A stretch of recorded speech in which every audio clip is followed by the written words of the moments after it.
Aujourd'hui, nous parlons de femmes et maris de nuit. Je vais permettre à Crépin de développer ce... Ah oui, on parlait tout à l'heure, j'ai regardé avec un brin d'humour les interventions tout à l'heure. Il y a des gens aussi qui ont un comportement qui sentent et puis ils prennent ça pour mettre sur les esprits. Il y a des gens, par exemple, qui ne sont pas fidèles du tout par essence et par décision de vie et qui vont aller accuser. Bon, ce genre d'esprit a vraiment le dos large. Oui, c'est une réalité. Il y a des situations où tu réussis à faire des constats, de savoir que tu as des visitations nocturnes mais qui sont assez assidues, qui durent dans le temps. Je mets le pied dans le plat, je vais vous citer un témoignage que j'ai vécu personnellement. Alors, j'ai fait un songe, surtout les peuples qui habitent au bord de l'eau, ce sont souvent des peuples qui sont très en proie à ce genre d'esprit-là. Et on habitait dans un quartier, en tout cas, qui fait face à l'eau. Et j'étais seul en ce moment.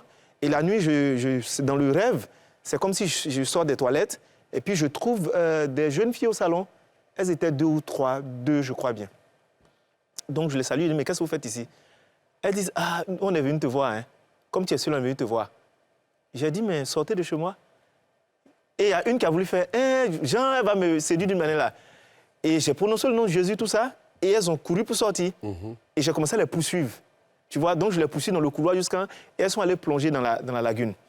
Et je m'arrête maintenant au bord de la lagune, et je tourne, je vois tout le quartier est noir, et il n'y a que ma maison à l'immeuble qui est éclairée. Wow. Et ça, c'est un témoignage qui m'a réellement marqué, parce que là, j'ai pu prendre autorité, on va dire, sur le plan spirituel. Mais il y a un autre songe que j'ai fait, lui, il était impressionnant. Là, même, c'était des visitations qui étaient constantes, presque tous les soirs. Et puis, j'ai pris un moment de jeûne. Quand j'ai fini le moment de jeûne, j'ai fait un moment de prière. Et puis, un après-midi, j'étais couché, et c'est comme si je suis au fond de l'eau, tu vois. Je suis au fond de l'eau, ils sont en train de me débattre parce qu'il y a des liens, comme si je suis attaché. Donc, je me débat pendant un moment. Et puis après, les fils se rompent. Mais ce n'est pas par ma force que ça se rompt. C'est comme s'il y a une lumière qui vient m'éclairer au fond de l'eau et les fils se rompent. Tu vois? Et quand ils sont en train de monter, que je jette un coup d'œil autour de moi, vous voyez, quand tu es au village, les pêcheurs, ils mettent des pieux, ils mettent des bambous dans l'eau. Et quand j'ai tourné, c'était à une distance à perte de vue. J'ai vu des gens qui étaient tout blancs, qui étaient inanimés, qui étaient attachés sur des pieux comme ça. Mais c'est-à-dire, ça peut commencer ici jusqu'à perte de vue. Plein de personnes attachées. Et moi, au milieu de ce groupe-là, j'étais en train de sortir jusqu'à ce que je mette la tête dehors, que je nage pour sortir de là. Donc c'est un signe qui montre qu'en fait, il y a beaucoup de personnes qui sont liées par ces esprits-là. Et les esprits vont aller jusqu'à dans le foyer des personnes, vont aller dans ton travail, parce que c'est des esprits qui sont contre le fait que financièrement tu sois épanoui, qui vont faire des oppositions face à toutes les rencontres que tu vas faire. Mais en plus, il y a un autre esprit humain de la sorcellerie qui passe par là aussi pour agir. Il y a des personnes qui pratiquent la sorcellerie, mais qui savent, dans le plan spirituel, si elles couchent avec toi, elles t'épuisent spirituellement. C'est comme si elles te déchargent spirituellement. Donc, elles vont prendre des visages aussi de la même manière. Et puis, le soir ou la nuit, elles vont venir avoir des rapports avec toi. Et toi, tu vas te dire, j'ai un esprit des eaux. Donc, quand tu fais les prières, comme tu n'as pas la révélation de qui est à la base, tu es en train de lutter dans le vide.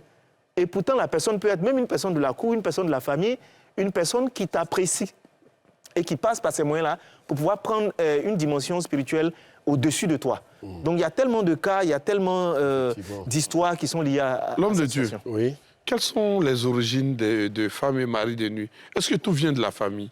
Déjà, il faut comprendre que quand on parle d'esprit, mari de nuit, femme de nuit, il faut tirer cela de la Bible. Il y a un passage de la Bible qui dit dans Ésaïe 27, « L'Éternel frappera de sa dure, de sa grande, de sa forte épée, le Léviathan, serpent marin, serpent fuyard, et tuera le monstre qui est dans la mer. » Vous voyez? Et il faut dire que cet esprit qui est dans la mer est considéré comme un esprit des eaux. Vous voyez? Et cet esprit-là a une influence. Vous savez que l'homme est constitué à, je crois, 70%, je crois, d'eau. Vous voyez? Et donc, pour aller dans ce sens-là, ces esprits-là sont déjà attirés d'office par les hommes. Un démon n'aime pas les hommes. Les démons n'aiment pas les hommes. Ça, il faut le comprendre. Et donc, ces esprits des eaux ont tendance à faire quoi? À venir s'amouracher, à venir s'attacher à l'homme. Dans quel but? Pour que l'homme ne puisse pas évoluer. Vous voyez? Et donc, vous allez comprendre que comme il a si bien défini, il y a ces esprits des eaux. Et comme ce coach Chiron aussi l'a dit, les esprits des eaux. Et ces esprits-là ont des caractéristiques à la fois, je veux dire, liées à des parents, à des familles, et aussi, je veux dire, démoniaques. Pour faire plus simple, il y a des parents qui adorent les eaux, mais il y a aussi, sur le plan émotionnel, comme il est bien défini. Tu peux regarder un film, tu peux être attiré par quelque chose que tu regardes, qui te marque, et ça peut se manifester. La science même explique le fait qu'il y a des positions que tu peux prendre la nuit, et ces positions-là peuvent te permettre d'avoir des pollutions nocturnes. Tu peux te relever justement des pollutions nocturnes. Mais pour revenir au cas d'esprit des eaux, à la base, ce sont des démons. Des démons rattachés aux eaux. Vous voyez, qui viennent influencer la vie. Mais influencer la vie de qui? Il y a des familles qui sont attaquées par ces esprits, influencées par ces esprits. Mais dans la famille, tu vois que tout le monde ne fait pas forcément les mêmes rêves où ces esprits influencent. Il y a des gens, par exemple, dans la famille qui ne rêvent pas forcément de femmes de nuit et d'hommes de nuit qui viennent coucher avec eux. Vous voyez, il y a ces cas. Mais il y a des cas où il y a des personnes dans la même famille qui ont une destinée assez claire, assez précise. Et donc, par conséquent, cet esprit des eaux qui est adoré par la famille, ce qui va se faire, cet esprit-là va venir sous une conduite, sous une orientation. Ce qu'il faut comprendre qu'un esprit ne vient jamais de lui-même. Il faut l'orienter, il faut le conduire. Et quand tu es appelé à avoir une grande destinée, tout le monde est appelé à avoir une grande destinée, mais il y a forcément une personne par qui Dieu passe pour ouvrir la porte.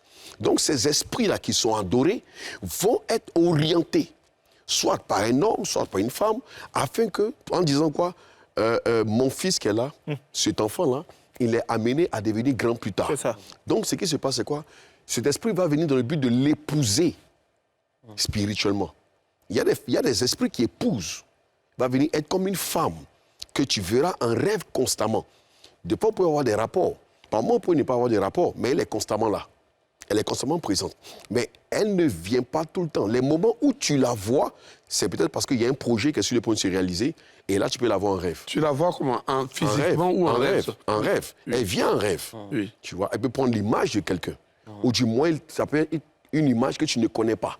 Tu vois une personne qui vient, elle est à côté de toi. Il y a des cas comme ça. Moi, j'ai reçu des personnes qui disent, je dors, je vois telle personne en rêve. La personne ne fait rien avec moi, mais elle est juste présente. Ça peut être une femme, ça peut être un homme. La personne est là. Mais chaque fois que la personne a un projet, qu'elle veut réaliser quelque chose, en ce moment-là, cet esprit-là intervient en rêve. Il peut venir, vous allez causer, vous allez manger, même vous allez avoir des relations. Ou du moins même... Il y a des moments où tu peux voir cet esprit et puis il y a une scène érotique qui se passe à côté. Toi, tu n'y prends pas part. Tu es là, tu observes. La femme est là et il y a des gens qui font l'amour ou bien vous regardez un film X. Tu te réveilles le matin, tu as une pollution nocturne, la journée est gâchée, juste parce que tu as reçu une visitation. Donc, il faut comprendre que les esprits des eaux sont réels. Ils sont rattachés aux adorations familiales. Ils sont rattachés aux adorations familiales. Les maris et femmes de nuit viennent tous des eaux? Oui, à la base, les maris et femmes de nuit sont des esprits qu'on adore. Oui. Et généralement, je vais vous dire une chose, il y a plusieurs catégories d'esprits. Il y a des esprits de forêt. Parce que moi, j'aurais lu qu'il y a les esprits de la forêt. Justement, c'est ce qu'il dit. Il y a des esprits de forêt, il y a des esprits des montagnes, il y a des esprits des eaux, il y a des esprits dans l'air. En fonction de vous savez, en fonction de l'adoration qui est faite, vous êtes rattaché à un esprit. Non, les femmes de nuit, là, elles, c'est parce que comme femme même s'est lavée, là. Non, ça n'a rien à voir. En fait, il a dit une chose importante. Vous savez, pourquoi elles sont dans l'eau? Non, le problème, c'est quoi? Un esprit, l'esprit des eaux en particulier, travaille. Pourquoi on l'appelle l'esprit des eaux? Pourquoi des gens l'appellent l'esprit des eaux? On l'appelle l'esprit des eaux pas parce que il est... Vous savez, vous pouvez trouver un esprit des eaux, c'est vrai, dans l'eau, mais des fois même, tu peux trouver un esprit des eaux, une femme de nuit dans une forêt. Vous voyez? Tu peux trouver un esprit qui est comme esprit des eaux dans une forêt ou bien sur une montagne. On te dit, par exemple, il y a une sacrifice que tu dois faire sur cette montagne, tu vas trouver une femme là-bas. Et quand tu vas trouver la femme, elle va donner soit une bague, soit une potion ou bien quelque chose. Tu vois? Il y a des gens, j'ai lu une histoire d'un témoignage de quelqu'un qui devait être puissant, qui devait aller en Inde pour sucer le sein d'une déesse. Mais elle n'était pas dans l'eau. On parle d'esprit des eaux par rapport à ce démon et à ces eaux en général qu'on adore et à ces liens de famille que les gens ont tissés, je veux dire, par rapport aux alliances. Le grand-père a adoré, il délègue l'adoration. Donc les fils et les petits-filles qui viennent continuent d'adorer et l'esprit, donc, qui est adoré, commence à influencer la famille. Ça peut être un esprit de sorcellerie. Ça peut être un esprit humain. Il faut comprendre que l'esprit des autres travaille avec 3 catégories d'esprits. L'esprit de sorcellerie, et l'esprit de mort. Vous voyez? Donc, tu peux être influencé par un esprit des eaux et vivre une réalité de blocage liée à un esprit de mort. L'esprit des eaux peut ne pas se manifester tout de suite et l'esprit de mort peut venir en renfort. Il y a des cas, par exemple, où des personnes veulent se marier. Elles n'arrivent pas à se marier, mais elles voient que tout ce qu'elles font meurt. Tout ce qu'elle a comme projet meurt. Elle est sous l'influence de l'esprit des eaux, mais c'est l'esprit de mort qui se manifeste. Ok. Elle est sous l'influence de l'esprit des eaux parce que les parents ont adoré l'eau. Les parents ont adoré l'eau, ils ont adoré les montagnes. Il y a l'esprit de sorcellerie qui peut se manifester, mais elle est toujours sous l'influence de l'esprit des eaux. Mais c'est comme si c'est un esprit des eaux qui travaille avec des agents. Il y a une partie... Je vais peut-être enchérir rapidement sur ce que dit le prophète Aka, parce qu'il y a des contextes dans lesquels ces esprits-là sont le fait de la volonté d'une personne qui recherche, par exemple, une certaine gloire, une certaine richesse.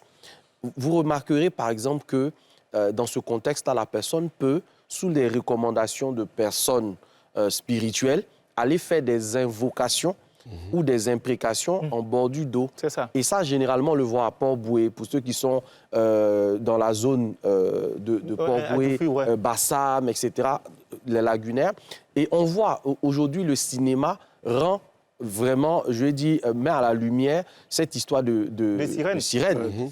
Et ça existe dans toutes les cultures. Ce n'est pas seulement lié à la culture africaine. Vous avez, par exemple, la sirène noire de l'Allemagne, par exemple, qui a été représentée même sur un fleuve spécifique de l'Allemagne. Et c'est dans la culture.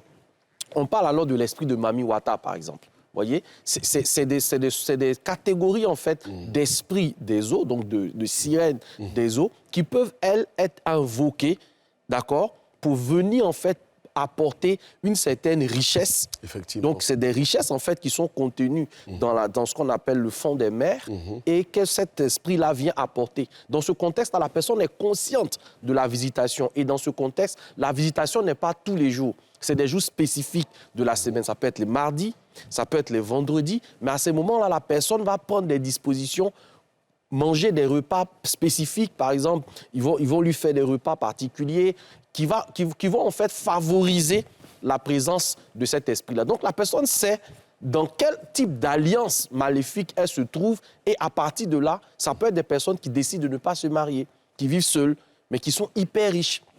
Ça peut être des personnes, par exemple, soit qui vont avoir une instabilité, parce que vous voyez, tout ce qui touche les autres parle aussi de vagues, donc d'instabilité.